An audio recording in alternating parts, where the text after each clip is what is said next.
The first set of factors that we want to talk about are the ability factors.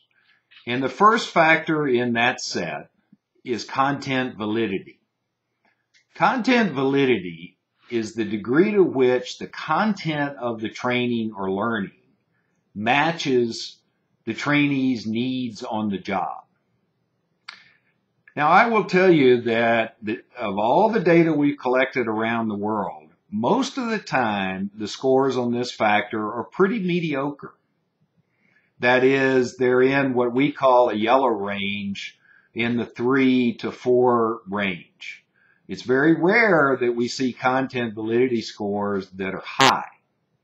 Now, why might this be?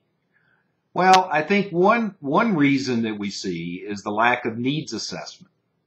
That a lot of training organizations don't take the time to conduct needs assessments in order to really fine-tune their training content to know exactly what is needed on the job.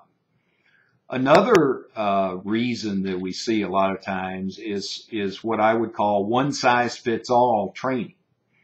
That is, where you take a canned program or a standardized program and use it over and over and over again with groups of employees.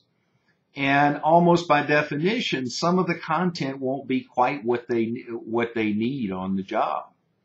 Another possible cause is off-the-shelf training programs that are bought.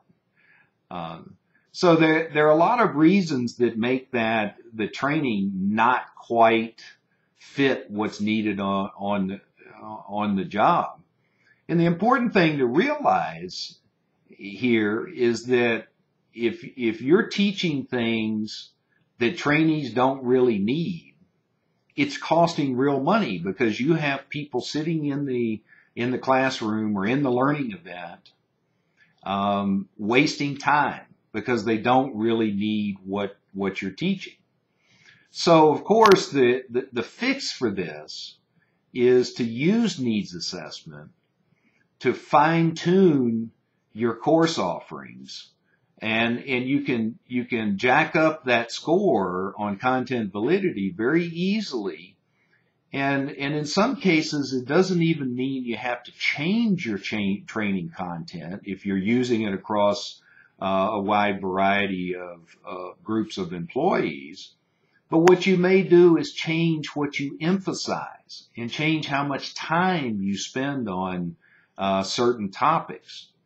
So there's really no way to get around the fact that you have to understand your audience and you have to understand the trainees and know what they really need to do a better job, and not spend time giving them content that they don't really really need. I'll make this one other point, though. Sometimes the problem is that we don't sell the content hard enough.